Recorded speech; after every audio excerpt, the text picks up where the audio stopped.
my gosh, did your husband really die? Just do what you want. Don't care what other people think. Get help, because that almost killed us. Welcome to the Breadcrumb Effect podcast, where we interview interesting people with a story to tell and share what breadcrumbs they've picked up along the way. I'm Dani. And I'm Brittany. Welcome to the Breadcrumb Effect. Welcome to the Breadcrumb Effect. Today on the show, we're talking with Maiah Miller, a writer of both fiction novels and cookbooks. She is a proud Marine wife, a mom of 3, and an award-winning baker who specializes in gluten-free and plant-based recipes. If you loved baked goods, books, creative spaces, and coffee, you're in for a treat today. Maiah is the perfect example of a true jack of all trades. Can we really do it all? Sure, maybe not all at once, but why not try everything we want to try? By following the breadcrumbs life has left her, she's built every venture she's ever dreamed of. Let's get into it.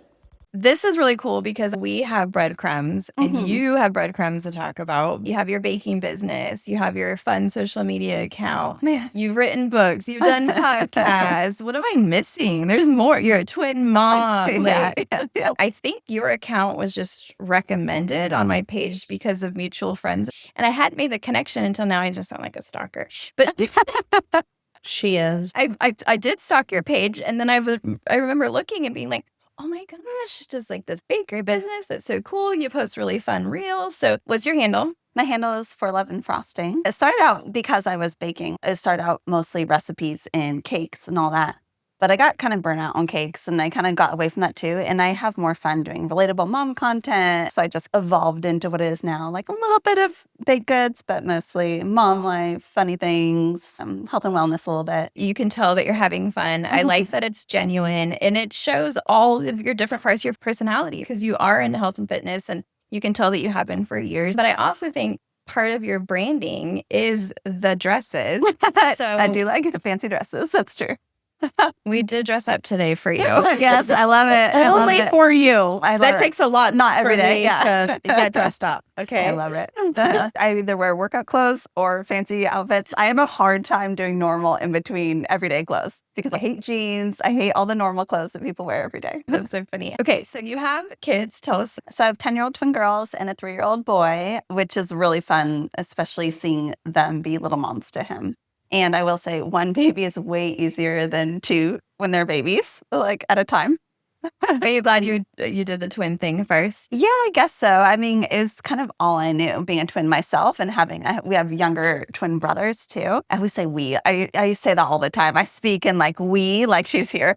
But so I have younger twin brothers as well. And so all I knew growing up was twins. And I feel guilty for my 3-year-old Rory. Like I feel like he should have a buddy. I almost feel like bad that he doesn't have a little buddy with him all the time because that's all I knew. That's all my girls know. And so it was normal. I feel like for me, having twins is almost stranger, just having one to focus on.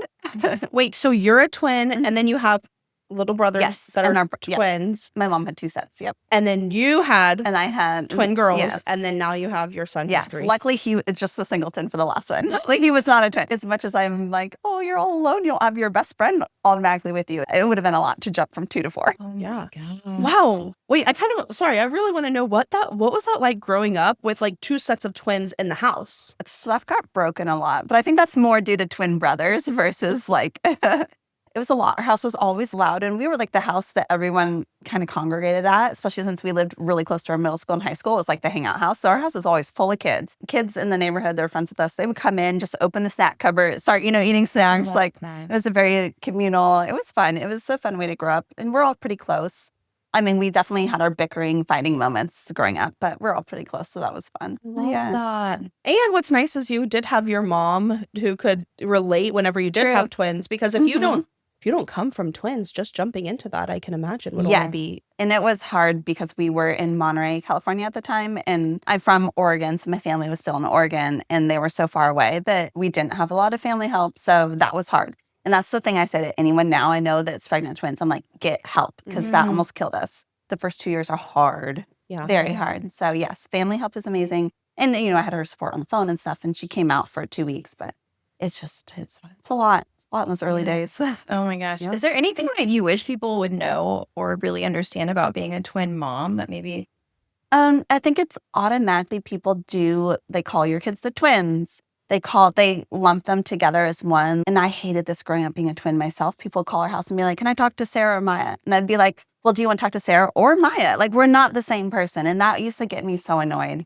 And I don't like now when people compare them all the time. If people say, oh, she's really good at writing. And oh, what's she good at? And the other day we were somewhere and the girls were meeting someone. They go, oh, are you the serious twin or the funny twin? And I'm like, don't label them. Like, it's really annoying because you're just giving them this label. Like, I grew up with body issues, body dysmorphia, because my twin sister was the skinny twin. And, like, it's just, I know it's so easy because there's two of them and you're trying to find the differences between them and stuff, but automatically labeling them is not healthy. You know what? You're so right. And I didn't even think about that, but you're right. I like that you are already thinking about that so you can instill that sort of independent sense of identity for themselves too. And it's so easy to slip in the habit of lumping them together, but I like constantly remind myself what it was like growing up. And I'm like, no, don't compare them. I have to be like, they have different strengths and we can help them in the areas they need help, but you can't compare them. Yeah. I have to feel like that's a breadcrumb moment in itself. You being chosen as their mom and you having a twin sister, knowing what it feels like to be compared, like you are meant to be their mom. Because if you don't have twins, you might think of it subconsciously, but you don't necessarily know exactly how it feels to be a twin. Yes. Yeah, that's true. I've never really even thought about that like I understand their connection probably too a lot more than maybe another parent might, and yeah, it is really special. And it is cool because when I found out I was pregnant with twins, I wanted girls. But then I was like, what's the chance of me getting twins and having twin girls? And so I was like, oh, please let it not be two boys. That's all I just don't want two boys just because seeing my brothers growing up wild. Like, I know twin moms and twin boys were amazing and their boys are super cute. But I just remember footballs going through windows and like just the chaos of having two boys in the house. You also have another breadcrumb moment within this sort of twin mom realm and I didn't even know that y'all had a breadcrumb. So on, I think it was a mom group, somebody posted that they have a new twin mom podcast. Oh, Jess, yes. right? Yeah. And who is also coming on the podcast soon. And I tagged you and I was like, hey, twin mom. And you were like, oh, I know. You already recorded. Yeah, we had already recorded our podcast on being a twin mom. Yeah, I actually met her. Did she tell you how we met? So weirdest story. Again, stalker, I listened to your episode. Oh, no. And as I was listening and hearing the story, I was like, so I think you should definitely tell the people your story. Yes, it was the craziest way to meet someone. So I was actually on the beach with we were visiting friends that we used to live near. So I was on the beach and my girl's old babysitter had twin boys. So she was on the beach with us. We were meeting up. Her boys were almost 2. And they kept walking over and playing by this guy just sitting there by himself. We were like, sorry. For some reason, they were just gravitated toward him. She's like, I'm so sorry. And he's like, no, it's cool. It's actually, I have twin boys too, because they were identical. And he's like, I have identical twin boys too. And we're like, no way. And then my friend was like, she has twins. And get this, she's a twin too and has twin. It's like, so he texts his wife and he goes, get down here, calls her saying there's twins everywhere. And she's like, okay, I'll come down. Then while we were waiting, I was looking at his shirt. It had some Texas thing on it. And I go, oh, are you from Texas? And he goes, yeah, but you wouldn't know where I'm from. It's a small town. And I was like, haha, like just joking. And he was like, yes. So, and then we're like, where? We found out we only lived a few miles apart. I'm like, that's wild. And then Jess shows up, this mom with her identical twin boys. She shows up and she goes, you look really familiar. Do you have a bakery business? Are you a bakery? I was like, yes. So to my friends in California on the beach, I seemed like a celebrity, like some random person walked up. He's like, I know you. I follow you on Instagram. It was just crazy that we happened to meet up in California when we both live in a small town, Texas, only a few miles apart. And yeah, it was wild. So we actually hang out now and it's very sweet. Wow. Yeah. That is a crazy breadcrumb moment. That we're meant to be friends. And we really were, because actually it's one of those things where you get back from vacation, you're like, yeah, I'll totally text her to meet up. And then you get busy, life happens, and not that I forgot about her, but I was just so busy. I was like, I'll do that later. And then I made a new friend at the park near my house, and she was like, I have this friend that's a twin mom. I'm really good friends with the girl. You would love her. You guys would get along so great. turns out it was her. It was just So and so then we reconnected that way. We're like, okay, we have to be No friends. matter Everything what. pushed together. Exactly. Right. Because if it wasn't the beach, it would be this friend. If it wasn't this friend, it would have been the podcast. Like, you were meant to be friends. 100%. Oh my gosh. And she's really great too. She is amazing. It's going to be great to have her on. Yeah. You mentioned too that you've done a podcast. So is that something that you want to talk Sure. Yes. I have one podcast I've kind of abandoned, and maybe we'll get back to at some point. But Best Bedtime Short Stories is my kids' podcast. I just set the microphone in my phone and I do stream of conscious bedtime stories. It started when my girls were little and I would be too exhausted to think of a new story every night. So I would just record a bunch of stories. So I could just like lay there with my phone on my chest, like playing it to them. And it actually, it's a great mom hack if you're exhausted and you just want to have some stories loaded up. So I started doing that. And sometimes they would film with me. Some of the early episodes have their little voices on it, making up stories with me. And it was just really fun, and it's sweet to even just for us to have those memories and, can play them at any time. Then I started doing ones with Rory now that he's talking, and it's so cute. And, his podcast, which we listen to over and over because he talks about poop constantly on it. And it's his favorite thing ever. And it's just so fun to have these. So yeah, I about once a week, sometimes more frequently, I make up a kid's short story and then just post it. I have listeners from around the world, and it's really fun to see. It's fun. That's a really good idea. Yeah. I'm like, that's the best mom hack I've ever heard of in my life. You don't make a podcast, just record it on your phone, just, voice notes, and then you can play stories. Because, sometimes when you're exhausted and they're like, can you tell me a story about a dragon and a unicorn? And you're just like, yeah, so, it's fine. You're like, my brain is not working at this point. Yes. Oh, I love this. Yeah. It's really cute to get like custom requests for names and stories and themes, and it's really fun. Oh, that's a good idea. You must be really creative then. I think I am creative. I always have to be working on something creative. Like, it drives my husband crazy, I'm sure, because I always have like 10 side projects going on. I love being a mom, but I crave this, like a creative outlet, which I'm sure you guys can relate to too. It's fun to have something for yourself. As you're sitting in one of the creative outlets. Yes, exactly. Currently. I feel like I'm taking part in one. So you are. And I think that's why I gravitated towards you so quickly, because you're doing things that I had an interest in doing, right? And so it was really cool to talk to you. And then for you were also really encouraging early on before we got started. And you're like, yeah, you should do that. And so that was really cool. But also, you are a natural storyteller, whether it's through probably even your dancing, right? Your social media account, your podcast with these really cute bedtime stories. But then you've also written books too. Yeah. So I think you're a natural storyteller. Yes, the stories. And actually, my mom wrote a book with other twin moms. And so like, it's always been in my mind that that's something like she'd always have journals, starting storylines or ideas or telling me, hey, you should write a story about this, So it's always kind of been about part of mine growing up as well. But yeah, she wrote a book called Mothering Twins with a few other twin moms that she knew from a mom group. And it's cute. That's another fun thing to have too, because it has all our pictures from being little kids, like all the twins on the back and stories about us too in there. And it's really cute. Wow. Yeah. So your mom was doing this a long time ago. Found is, I don't know what it is, but from everyone that we've talked to so far, first of all, everyone needs a creative outlet. Like that is like first and foremost, no matter what you're doing, no matter who you are, everyone needs it and craves it, just like you said. We've noticed that if your parents encourage it or have some creative outlet that they share with you. Yeah. Now, it doesn't have to show itself in the same format. Sure. But if they share their creativity with their child and they encourage you to be creative, then I found that there's so many people that have these, that are really creative and do really cool things because of their parents. Yeah. For sure. My dad was creative too. He still is. He does woodworking and he was doing pharmaceutical sales forever, but he would be in his shop doing woodworking projects until midnight. Like he also was like, I'm going to go crazy if all I do is, sales all the time. I guess I didn't really notice it that much as a kid.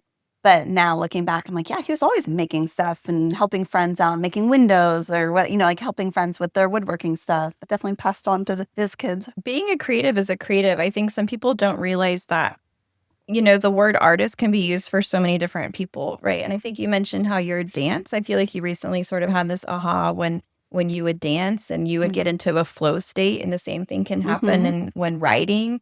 I think it's all the same, honestly. 100%. Do you want to share some of your book titles? Yeah, well, one of them's no longer in print, and I probably should try to get it started again, but I read it when I was 21, and now I'm almost 40. So that was a long time ago, and I think I'd be embarrassed to have it read it now. You can do a reprint. Yeah, I need to do a reprint. So that one was based on my twin sister and I's life and when she went to the Naval Academy, 'cause she's in the Navy now, but with a lot of fiction added in. And then my most recent is Ways to Say Goodbye. And I also borrowed a little bit from real life, but it is a fiction story. It's just really fun for me to just write and like you talk to flow state. I'll be like writing, and just kind of like lose track of time, be like, oh my gosh, it's 10:30, but I'm like, oh, 6 chapters, great. It's kind of a fun way to preserve memories in a way. Even though it is fiction, I've woven a lot of stuff from marriage or dating or, just my experiences into it. And so that's kind of fun too. They say write what you know. Yeah, that's true. Yeah. And the reader, they're not going to know, oh, she went through this and wrote from that personal experience. But the way that you tell this story will just be that much better because you have that experience. I think it makes it more realistic for sure. Yeah, I remember I actually went, when I started the manuscript, it was when my husband was deployed the second time. So I abandoned it and went back like more recently. This was like 10 years ago. And I went to a little writing class, like a community college writing class. It was one of those things where you read aloud, and get critiques, which I was just like, I don't know if I can take this, but I did. So I read aloud the first few chapters and it was like quiet. And then the teacher's like, oh my gosh, did your husband really die? And I was, no, this is fiction. But like, that's high praise that I wrote it in a way that you thought my husband must have really died in real life. That's very taken aback. It's not funny, but it's also funny. It was kind of funny. I was like, what? Has your husband read that? Yeah. Yeah, he's read it. Yeah, he's read it. He likes it. It's a spoiler alert, so I won't say what actually happens, but there's a lot of, it's funny. It was just so funny though. He's like, man, you killed me off. This is fiction. It's like, remember how I signed up for a writing fiction class? This is fiction. Fiction. Yes. Well, so some people are reading some pages, Brittany included, of the book that I'm working on right now. And I was telling Kara, she's my best friend, that I did not write that in a straight line, right? The book isn't linear and I didn't write linear. Sure. But if I was angry that day, I wrote scenes that had to do with anger. If I felt sad that day, I wrote the sad scenes. So that way I could just write from the true emotion that I was feeling that day. That's smart. And I think that's a way to get over writer's block too. When you're like kind of stuck, it's hard sometimes to be like, oh, this just feels like a filler chapter. You want to just be in the moment and make it as authentic as possible. So I think you're onto something with that for sure. Did you write linear? Kind of did. Or I would be like, kind of outline chapters I didn't feel like writing in the moment. I'd be like, okay, this is going to happen. This is going to happen here. Okay, on to and then I jump to the next chapter. So I wrote kind of in order, but I would have like a kind of notes of what I wanted to come back to do when I was kind of in that headspace or felt like writing that chapter. Yeah. That's a good point. Do you ever do this? This is what I do. Write something great here. Oh, yeah. Make it funny or whatever. Make this funny. Yeah. Make this sad. Kill him off. Yeah, exactly.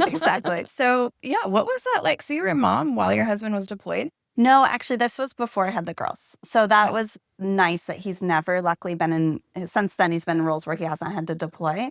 And it worked out really well for us. So now he's in the reserves. So very unlikely he would deploy. I know it's hard being apart from your spouse for 8 months, whatever, 6 months, however long it is, but definitely easier without kids. And I was luckily able to go home and I had a flexible job teaching fitness and stuff. So I was able to go home and work a little bit and have some time with my family. So I made the most of it for sure. That's good to hear. And I think, so we actually met for coffee and I think we started uncovering that we had our own sort of breadcrumbs and parallels. And I think you probably have talked about how you've pulled from previous jobs into what you're doing now. But I know one of those was that we were both baristas at some point. Yeah. So what?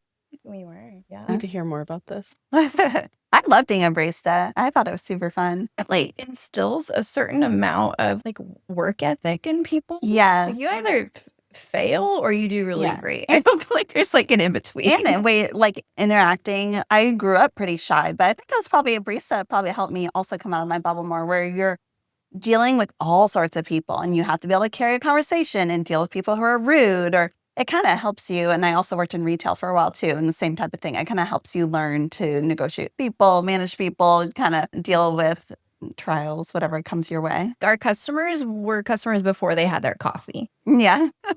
So true.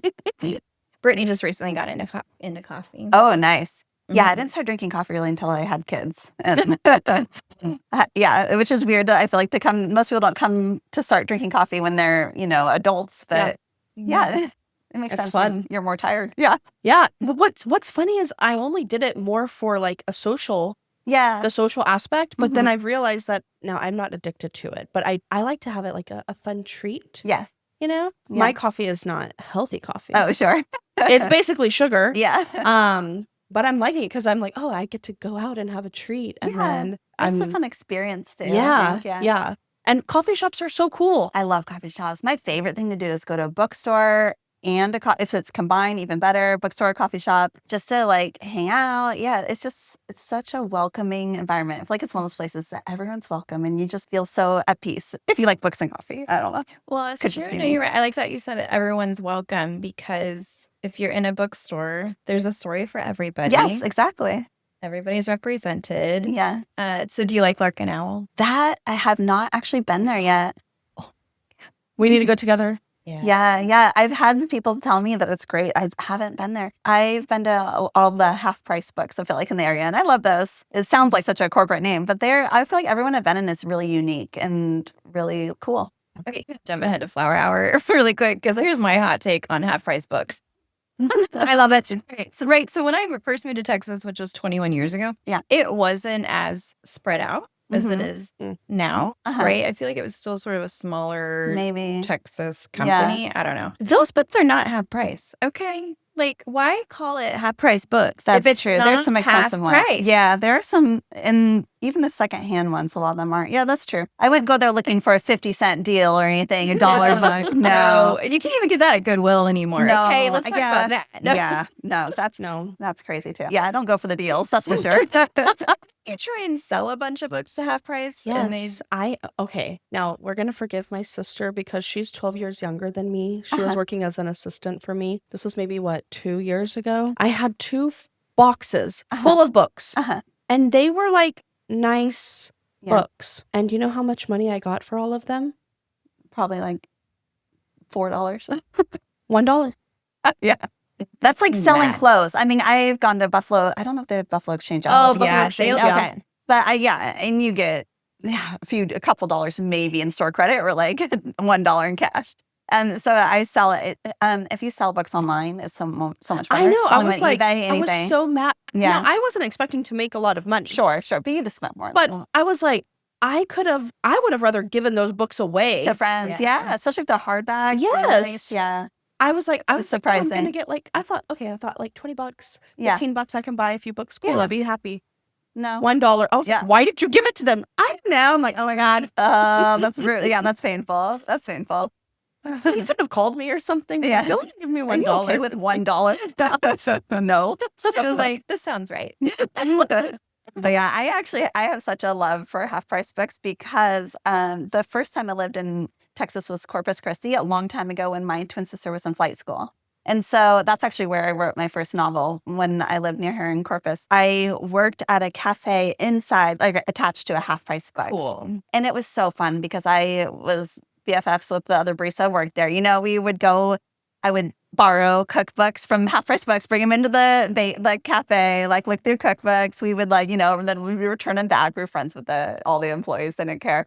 We would just read books on our breaks or whatever and put them back. And I just love that cafe so much because that's where I really started baking gluten-free and vegan. They let me experiment and do whatever I wanted, which was so fun.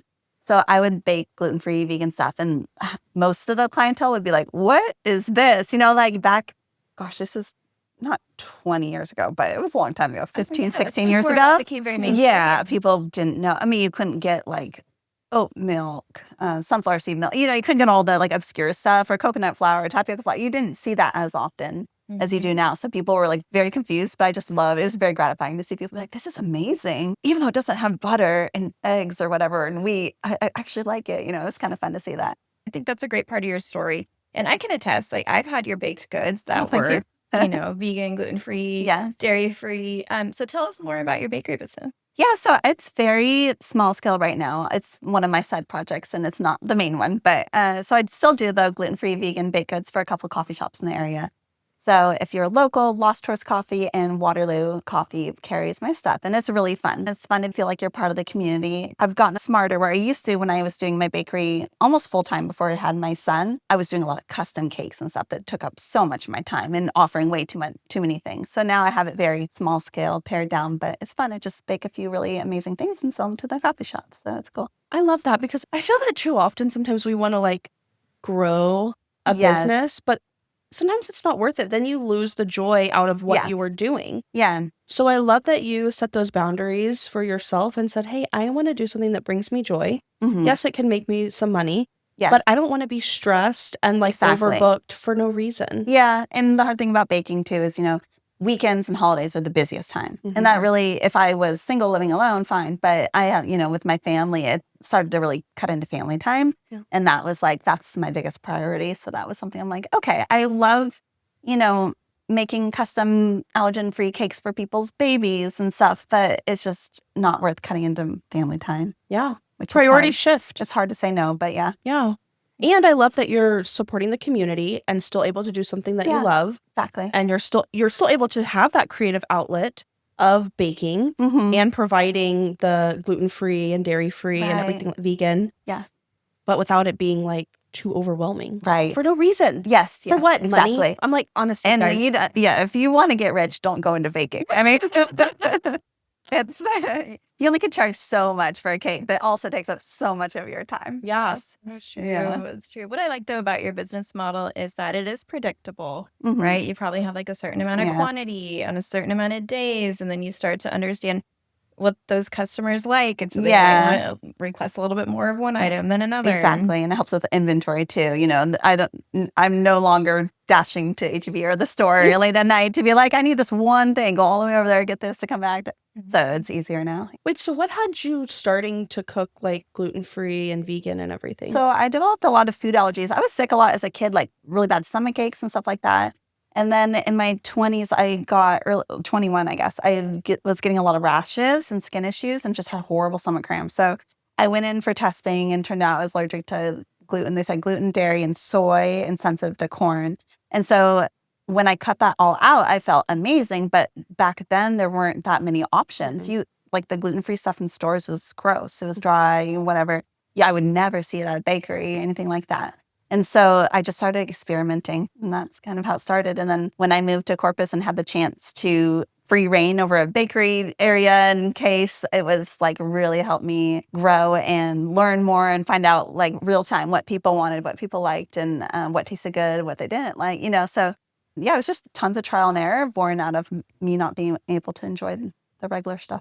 Yeah, they didn't have that stuff back No, then. no, I had a friend mm-mm. who had celiacs. Maybe it was about 15 years ago Yeah. or something. And I was like, what do you eat? She was like, honestly, like nothing. It's Yeah. horrible. Yeah, you're like carb free by default. Yeah. Yes. Like, Yeah. No. But now I love that, Yeah. what you're doing, what other people have done, because like we should be able to enjoy food. Yeah, absolutely. And not feel left out. My heart goes out to like the kids when they're, Yes. a classroom party and they don't get the cupcake or whatever. Mhm. So I do like doing that for my kids' school. I'm like always just automatically make everything gluten free. And so like everyone can have it, stuff like Yes. that. And it's delicious. Nowadays, there's no real excuse not to because there's so many flour options and things where you can really get close to the texture of gluten. That is total breadcrumb, I think. You being placed where you were in Corpus, like you Mhm. said, having access to a kitchen Yeah. and access to all these books too that have probably inspired you. Because I think, right, as a writer, like, you see these other stories that have been put out and you think, I can do that. Yeah. So you listen to that voice in the back of your head. Yeah. You're in the perfect position. You're writing your story in this cafe. You have access to a kitchen. And here you are today. You've already published books. Sure. You have this great baking business, which has led to is this your most recent project? Yes. This is what I'm most excited to talk about. Yeah. So tell the people about your secret date society. Well, I made these dates, and I think it was based off a recipe I saw on Instagram. And I'm like, that looks easy. I could do it. And I tinkered with it and made it to my own tastes, and I made them healthier. So there's superfood stuff to just almond flour, almond butter, like delicious stuffed dates and dipped in dark chocolate. And they're simple, but amazing. I started making them for friends. Every time people came over for dinner and everyone's like, you need to sell these. Okay, I'll just see how much it costs to get packaging. And then I went on Canva, just designed some packaging. and order the smallest quantity I could find. And I'm like, I got so excited. I'm like, it looks so professional in these little bags. And I wonder if anyone would sell them. And so I just approached a couple places to sell them and did an event in the neighborhood and do little like sell to events or things like that. It's very small scale, but it's nice to have a couple very part-time things that are not overwhelming. And so, I make those too. So gluten-free vegan baking and these dates. How did you come up with the name Secret Date Society? I'm obsessed with that name. Thank you. Okay, thank you. Because I have had a couple people think it is literally a dating service or dating company. And I understand the confusion, but I think that's kind of why I felt like it's kind of a play on words. And it's kind of fun to be, when you think of branding or anything like that, I was like, okay, I want it to be like sexy. And my branding totally went the opposite way. I was going to be like, this is going to be a dark, sultry reds and golds, like secret date society, like it's a secret date thing. And then now it's just like, I don't know, I can't get away from like pink and green and like fun. But I just like the name. And originally the logo was going to have like a lock and a key or something. But I was like, oh no, we're just going to keep it. Yeah. Because another thing I love in addition to like all my other random things. We have to tell you about something we've been loving lately. It fits our whole breadcrumb philosophy perfectly. It's called the Feel Good Workbook, and it was created by Dr. Kell, who you might remember from our manifesting episode. You know how she talks about following the universe's breadcrumbs? This workbook is basically that, but on paper, with actual tools you can use in real life. The idea behind it is honestly so simple, but so powerful. It teaches you how to use your human guidance system, which is basically your built-in compass for life. Think of it like the game Hot and Cold. When something feels good, you're moving in the right direction. When something feels heavy or off, that's your signal that you're getting colder and maybe taking a step away from what you actually want. What we love about this workbook is that it shows you how to read those emotional signals in real time and then shift back to feeling good fast. Not ignore your feelings, not push through. Just gently course correct so you stay aligned with where you're meant to go. Because here's the thing, the key to health, healing, and honestly creating a life you love is feeling good. And when you feel good, you're aligned, you're magnetic, you're following the breadcrumbs. And when you don't, this workbook helps you figure out why and what to do next. And the best part is our listeners get 10% off the Feel Good Workbook. Just use the code breadcrumbs10 at checkout. Feel free to go to the link in our show notes, or you can go to Linktree/Dr. Kelly, that's Dr. Kelley. So if you're trying to live more intentionally, more aligned, and actually enjoy the path you're on, this is such a good place to start. That's another thing I love old keys, like skeleton keys. I have one on my key ring. I love stuff like that. So. Same. Yeah. I want to get back to the Secret Date Society, but that's the other thing that we found out when we had coffee is that we do have a lot of these parallels, right? Like finding out you like old keys. I like old keys. There's just something about it. Yeah. And then like this phone, right? Yeah, the telephones. Was it your dad that collected? Yes. So my dad had a payphone business a long time ago, and he also collected old antique phones. So he'd always buy and sell them. So I'm like looking at it going, we had one like this. We had one kind of like the lips.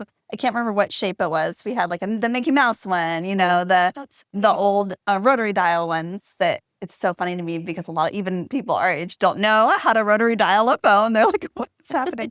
And my parents still have one in their house. So yeah, we had old phones always. I don't even remember why we started talking. Oh, because you had a pink phone for your Secret Date Society. That's right. And I was like, oh my God. I love pink phones. Brittany and I have this whole phone thing going on too. So my dad also, he worked in the phone company for 40 years. In the 80s, he opened his own phone business, so selling actual phones for the younger people listening. That was a thing. You could go buy a phone with a cord, plug it in your house. Exactly.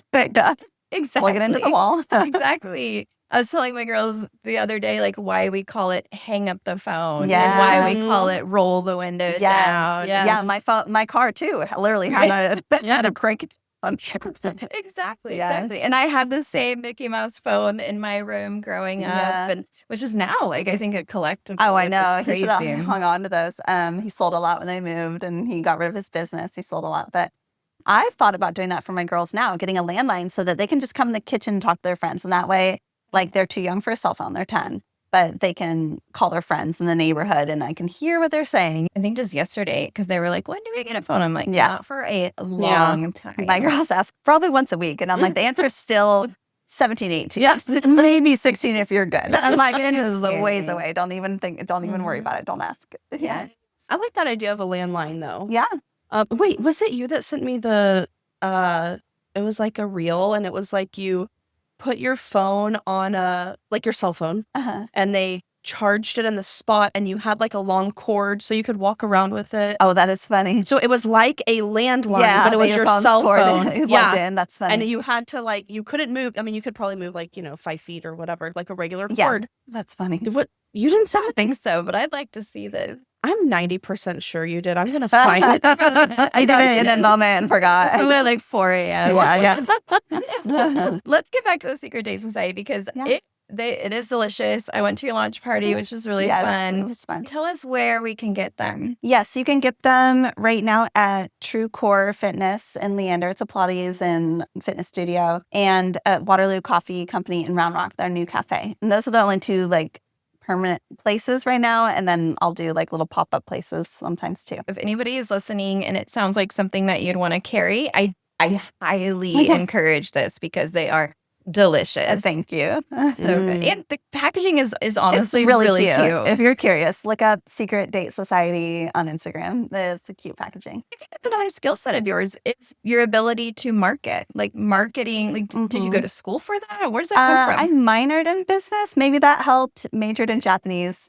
Haven't done anything with that, but minored in business. So maybe that helped a little bit. But I think also just trial and error, just kind of running my own bakery businesses. And especially every time my husband and I moved while he was active duty every 2 to 3 years, I would start a new kind of bakery business and custom baked goods in whatever town we lived in. So that's an easy kind of move along with you job, that and teaching fitness. So I think that helped too, just learning it and going through the hoops over and over again, different areas. Yeah, trial and error. Yeah.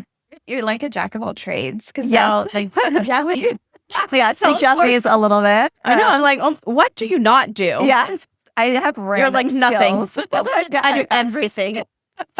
I'm impressed. People that are creatives kind of get this a little bit more, but sometimes you focus on one thing and you can't even do the one thing, right? Yes, that's true. And sometimes if you get too excited and I always struggle with not abandoning something, I still want to do this and this, and it's hard to devote enough time to each one. I think if someone really wants to do something creative and they just are not finding the time for it, cannot make themselves do it, it might be time to try something different. I think if you truly, truly love something and passionate about it, you probably will find time. What I'm noticing about, I don't know, I could be reading you wrong, but what I love about this is you're not afraid to try it. And I think too many times, you get, oh, what are people going to think about this one thing, right? Yes. And you're you've done so many different things and you've done them successfully.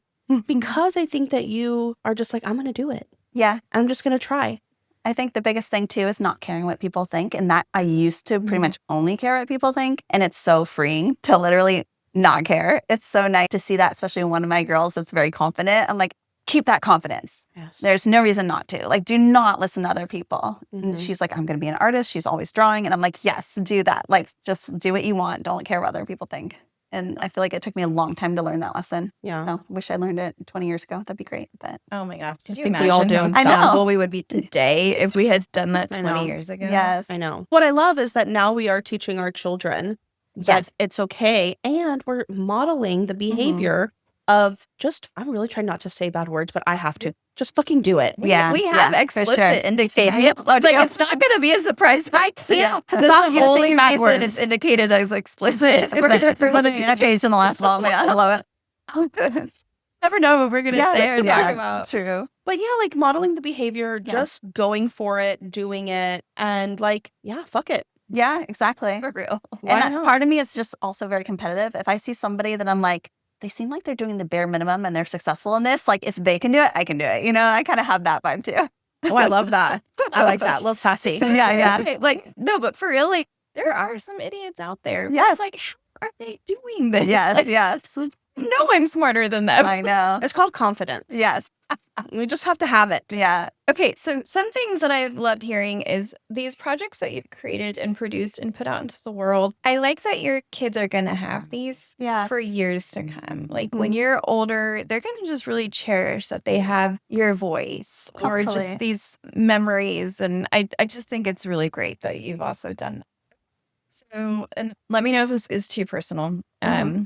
So we've talked a lot about like the great things that have happened in your life. We've talked a lot about like these great things that you've done, but maybe can we hear if there's any sort of breadcrumbs or things that might have even happened that were a hard time, something that you've had to overcome that maybe For sure. impacted you in a positive way later? Yeah. And like we were talking about confidence before, I think one of the biggest things that helped me grow it was when my twin sister went to the Naval Academy. That, if anyone doesn't know about that, you start your plebe summer. So you start college in the summer and you have really hard training where you can't call home. You can write letters occasionally.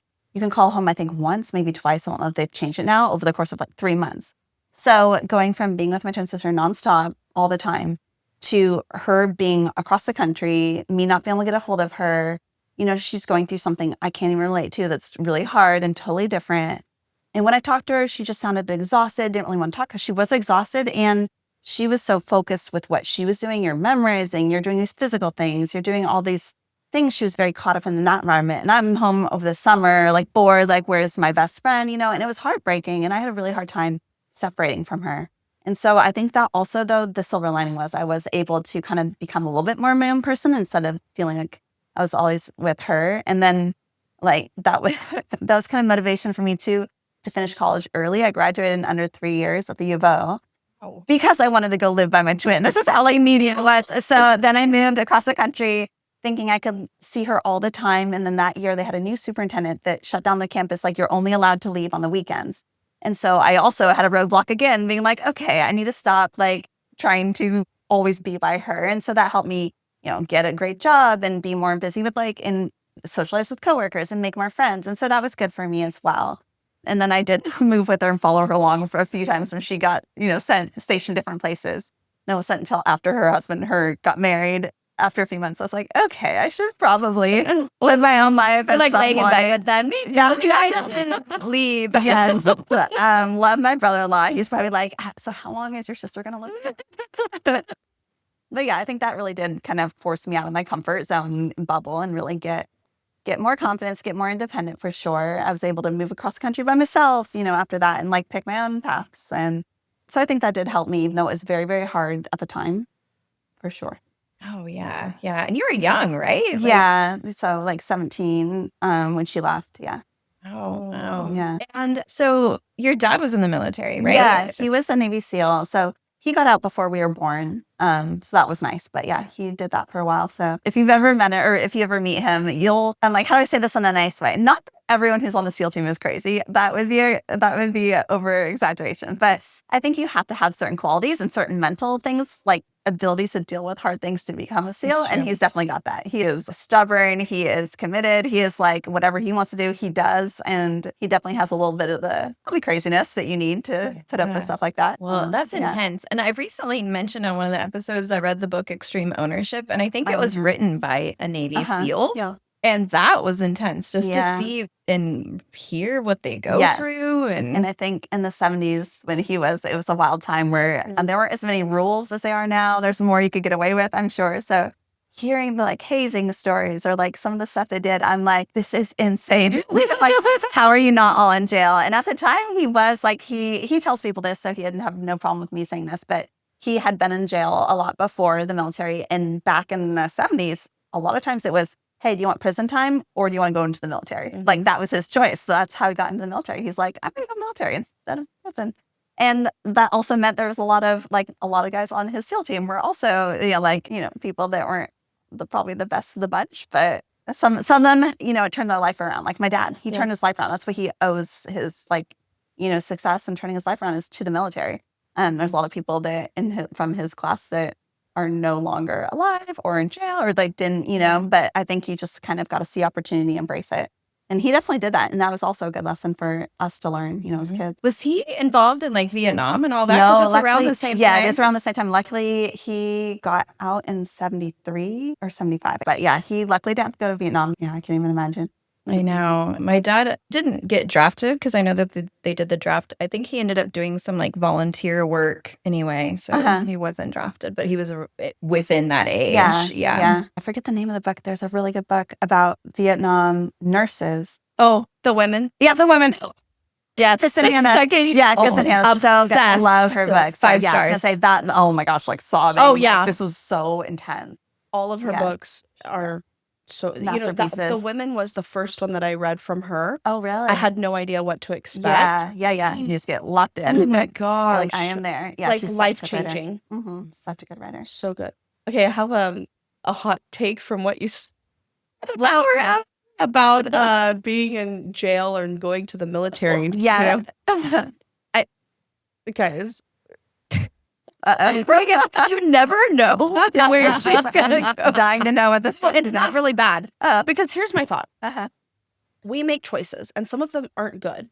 Right. However, if you're put in a situation where now you have to make a different kind of choice, I sometimes think that criminals are probably very, very intelligent people that just happen to make a decision that is breaking the law. It's not a great decision, Right. but you're smart about how you're doing Some. it. Yeah, some criminals. Yeah, not all, right? Are you the smartest ones that didn't get caught? Yeah, yeah. But Yeah. sometimes you're in a situation where let's say you need food, right? Yeah, And then you're sure. stealing food, right? Like that's Yes. And I think there's a different level. right. There's different levels of what. crime and scam. Diapers. If you're stealing diapers from a store, let that lady steal diapers. Yes. I know. Tampons. Let this Yes. the unhoused lady walk out with a box of tampons. Like, what is the big deal? But yeah, I mean, there's obviously different Yeah, let me preface this by saying I'm not for the criminals. Yes. Okay. I don't want you to commit crimes. Yeah. But I do have to say, a lot of people that, like you said, they have the choice to do jail time or Yeah, sure. be in the military, and it turns their life around because Yeah. it's not that you're an unintelligent person. You just made a bad choice. Right. And it's giving you a second chance, which I Right. think a lot of people Yeah. do deserve. I'm sure they went off that to everyone. My dad wasn't there. He hadn't been involved in violent crime or anything, but I'm sure there's probably some levels that they'd be like, yeah, no, this person's not going to be allowed to be in society in any way. That's Yeah. not the military even. Do not do a violent crime and go into the military. My Lord. That would be the worst possible, probably. Yeah, no. But yeah, if you messed up, you made some mistakes, don't have the money or the resources, and now you have a chance to have food and clothing and a safe place to live and a chance to turn your life around. I think that's amazing. Yeah. That's true. I didn't tell this story on my episode, but segue.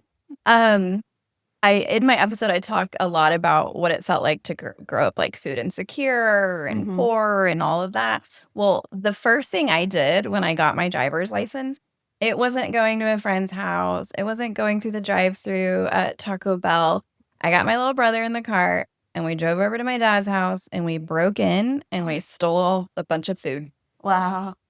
And we brought it back to our house. Yeah. And I did not tell my dad that story until probably only a couple of years ago. Really? We're all like, did you ever notice one day that What'd he say? randomly? He's like, I didn't notice. Yeah. Wow. He had enough That's food that wild. he didn't care. Yeah. Yeah. Obviously had enough. Yeah. Yeah, That's yeah. wild. Or I didn't steal enough of it. Yeah. All of that.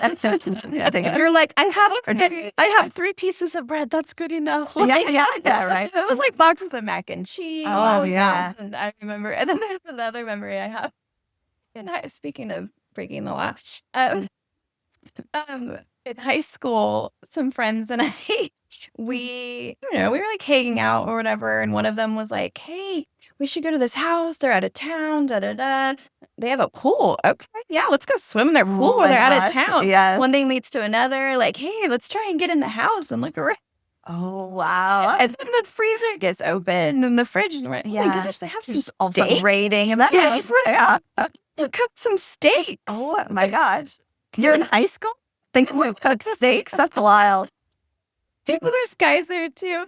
So they turn the grill on and they start making steaks. nice. And then we're out in the country, right? Like I'm from an ag town. And we see headlights from far coming and we're like, oh no. Oh my God. And then, yep, they turn down the dirt road and we're like, oh no, they're coming home. Oh, So we my go gosh. hide.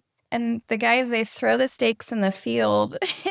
And it turns out to be our high school art teacher's house. Wow, that is wild. One of the guys was like a neighbor in the area. So he was like, and then the dog comes running up with a steak. And Of course, freshly cooked steak. anyway, don't do that, children. No, don't break into people's houses. I think I did that on a dare too when I was in middle school or high school. I was dared to break into some neighbor's house with my friends and bring back a pair of underwear as proof or whatever. something really dumb like that I'm like, it's really good there wasn't like door sensors and stuff when I was growing up and all that. Yeah. We should do that in our neighborhood. No Like, way. give them No all- way. Kaylee. Yeah, no, people have guns. I wouldn't do that. That's true. That's And Ring cameras. yeah, in full. They will blast it on Facebook immediately. Does anyone know this lady? actually, we had like a party. And across the street, do you know Aurora across the street? And I know we talk about her a lot. I said Aurora. I'm like freaking obsessed with you because your name always comes up. Beautiful name. Anyway, she ended up not coming over to our house for this holiday party. And at the time, I was drinking a lot. I don't drink anymore. Another neighbor was also there, and she was like, "Why isn't she here? She needs to come here." So I'm like, "Yeah, we should break in to her house and get her up out of bed." Oh my gosh, you pulled her out of bed? That's a lot. And Holly, she wears like fancy shoes. I'm like, "You have to take your shoes off so we don't wake her up when we get in the house." You're terrified. And then, I know. I thought, poor Aurora. Oh, I would have a heart attack if someone like woke me up. Which I get woken up by my kids all the time. I do jerk awake and have a mini heart attack. But And her dog was so excited to see us that it started peeing all over the no, so now you made her a mess to clean up too. Her husband, who was hanging out with the husbands, followed good. behind So us. he didn't- So he okay, that knew, makes me but feel he better. didn't give her a heads up or a Oh, warning sure, like he sure. should have. So Yeah. we do have this hilarious video at like probably 1 a.m. of him like mopping. And then we take this photo with Aurora, and she is like gorgeous. I'm like, breaks up like this, first of all. Yeah, I Like, would definitely. what is this? Like, what? That's Anyway, funny. I gave her a bottle of wine to be like, Sorry. Sorry for scaring you Yeah. and jolting you out of bed and making your dog pee everywhere. Yeah. Oh my god. So it's needless to say, I don't drink anymore. Yeah, yeah. I mean, that's the danger of drinking. You're like, I am a great idea. This sober person is going to think it's a great idea too. No. Okay, that was a lot of hot takes. Is there anything that you were hoping that we would get to that we did not get to today? I don't think so. I didn't really know what to expect. This has been super fun. Okay, because we prepared you really well. Well, do you want to share the debate? Okay. Okay. Across the my debate. arm. Yeah. What a debate. Debate. Okay. Uh-huh. We're 2 words. It's either find your breadcrumbs or follow your breadcrumbs. Find. I think find. Ooh, tell me why. I think it's just like more of like an exciting, like go looking for it. Keep your mind open. It's kind of like telling you to like, kind of like how I say I'm always super lucky because I find things a lot, win things a lot. I think you're more likely to find something if you're already kind of open to it and considering it. And I don't think it's always obvious, especially immediately, what those breadcrumbs are. So I think if you're following them, you might feel like, but what breadcrumbs? Where? Like, what am I supposed to follow? Whereas like picking them up, finding them, I don't know.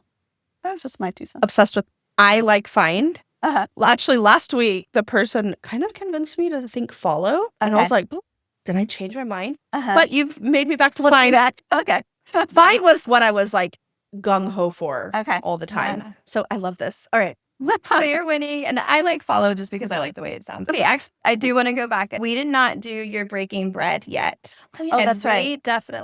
we love showing gratitude. So you mentioned about when you open your mind to things, you win things become apparent, and you Mhm. find it. And we did a whole 3-part manifestation series. Yeah, I love that. Right? Like, because it's so true. And I talk about this a lot, but we even asked a breadcrumb question to Mel Robbins, and she said the exact same thing that you Aw. said, is that if you're open to it, you end up seeing it everywhere. Yeah. Yeah. So we also believe that when you lead with gratitude and you have the gratitude in your life, Mhm. also positive things come. So let's do a little bit of breaking bread. Finding gratitude in things is huge. And so for me, part of that has been recently too, like when it comes to baking, I had the chance to bake for a brand new coffee shop that the Waterloo trailer is opening, a physical coffee shop, and they just opened. And I feel so grateful to be brought into that, as part of their community and asked to bake for them too.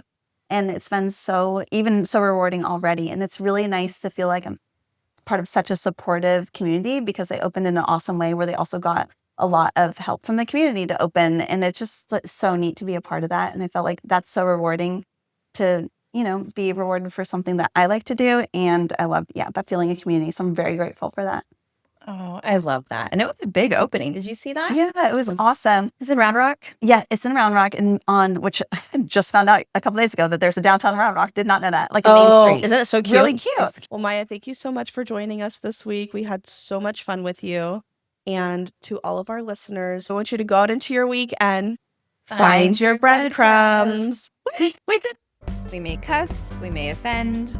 Maybe don't listen to this with your kids in the car. We're here to learn and laugh, not to offend. We are not experts, so take what resonates and professional advice where needed.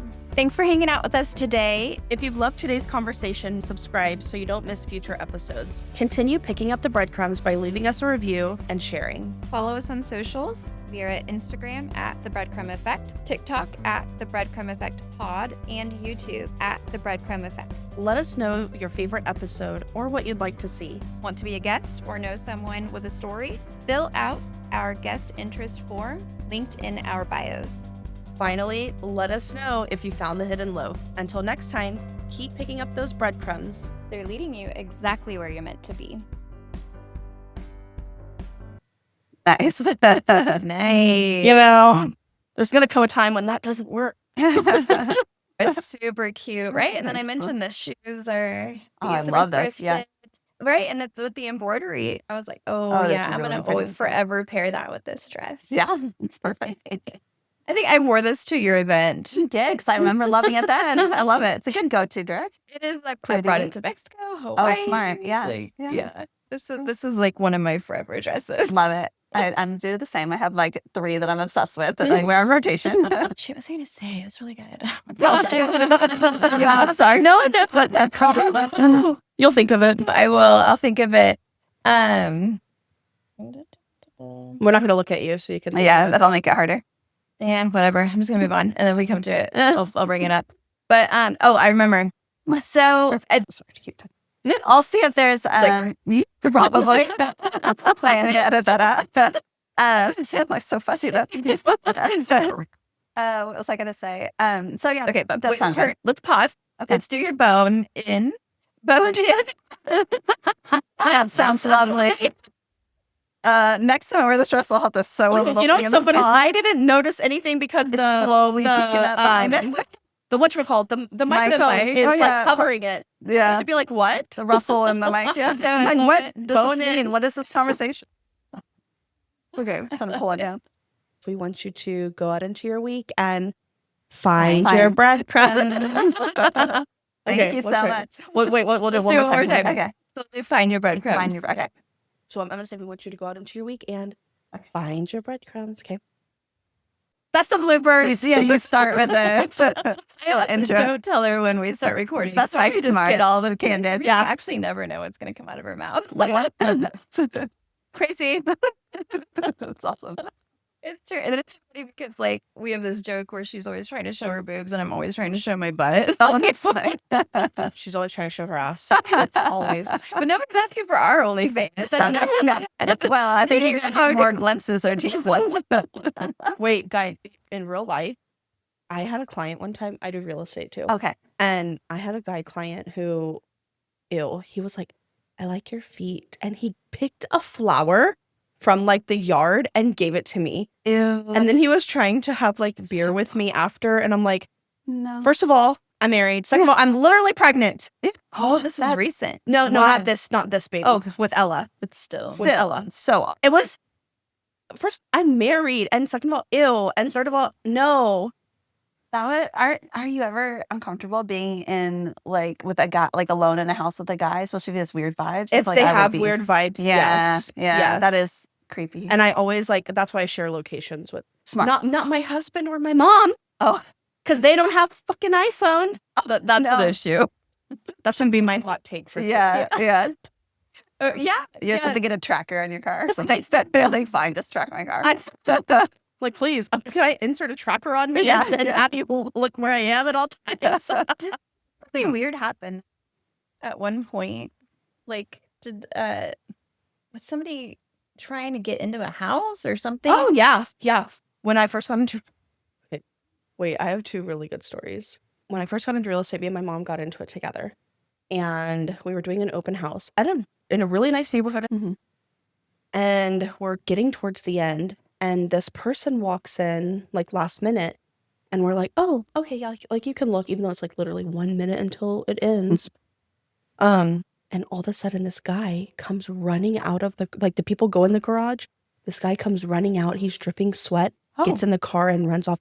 He had been in there for over an hour and a half, probably waiting for us. Oh, that's scary. Yes. Oh my God, we were so terrified. Oh, we were like, I was like, I will never do an open house alone. No. After that. That's true. Yeah. Oh, it was terrifying. I'm like, what was he going to do? Yeah. My mom would have kicked his ass though. She's tough.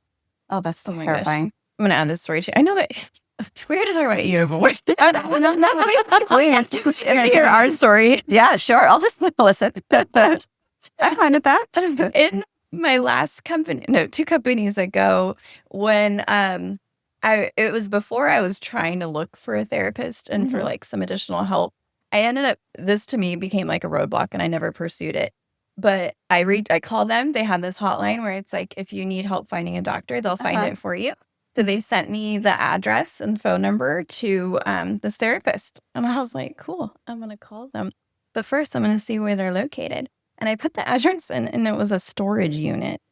Oh, I was like, that is someone is scamming insurance. Wrong. Yes. And like, I'm going to get murdered in a storage unit. Terrifying. Yeah. So. Oh, hell That's no. That would so creep me out. weird. That is so weird. People are weird. So weird. Love that they gave you that information too. Let me on them. Yeah, for real. Or can even literally be like your hot take is Backstreet Boys versus NSYNC. Like, we don't care what their But hot not that take one because is. we've already done that one. Yeah. No. I won't do that. We don't do every segment, every episode. So you could do one. Okay. Or if you want to do more than one. Over an hour. Yeah. Okay. Sounds I'll good. have to sit here for an hour waiting for it to load. Wow. Okay. I'm not about And she's that. sick of me. I really want to leave. That's another part of the podcast. You got to make sure. No, for real. Yeah. Though, this is like a second marriage because you spent so much time with this person. Yeah. She got lucky. Yeah. I can tell there. Yeah. It's like it. All right, Maiah. I was here walking, right? Yeah, pickup, especially around pickup from school, that area. I always walk past it. Turned out to be your car right there. Right, so who's the sarcasm? Yeah. Always looking in our car. No. There's some blonde lady again. Oh, exactly. And then I think